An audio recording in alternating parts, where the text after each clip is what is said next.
Gandang gabi po. Kain po tayo ng hapunan. Shrimps. Niluto ng asawa ko.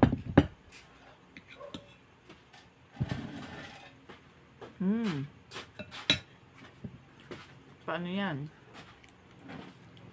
Ang shrimp ay inubusan namin ni Utoy. Kakain ka na, Daddy? Sarap.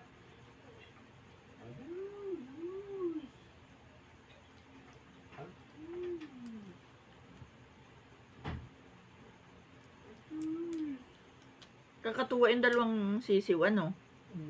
Yun yung nagaling sa bintana, Daddy. Ewan. Tinuro lang ni Utoy na nasa likodan na niya at siya inatuka-tuka. Siguro lumipad, ano? Ano? Paano nakalipad yun doon? Sisiw pa yun.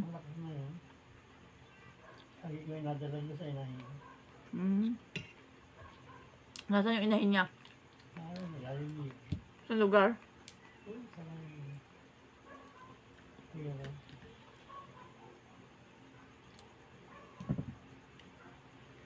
Daddy, kung hindi mo pa niluto yung iyong hipon, magiging lagas-lagas na. Malambot na ang ano, parang magugutay-gutay na ang laman. Hindi yung ibang mga ding hipon na yung parang matigas pa. Marami sabaw yan.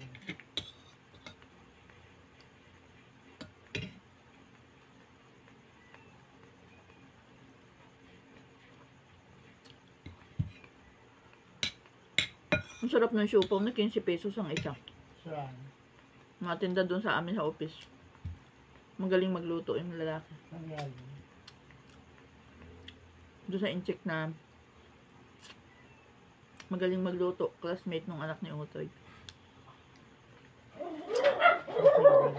Kabarkada ng anak ni Utoy. Sandal niya nagawa. Siya ay simulat sa pool nung pamilya nila lumipat ng Katanawan na siya ay marunong na. Pati cake marunong siya. Matandang lalaki, parang panadero yata yung tsura. Sa cake nila, ang ganda ng ang ganda ng kanilang ano, oven. Bakit na-oven yung supa? Na-oven niya. Tsaka yung mga cake. Pati supaw? Bakit na-oven? Diba? Yung napos na lang. Ay, hindi yung kanya. In-oven yun. Yun ay parang hindi. Parang tinapay yung kanyang ibabaw. Hindi siya yung parang siopaw na siopaw. Palaman lamang niya ang parang siopaw.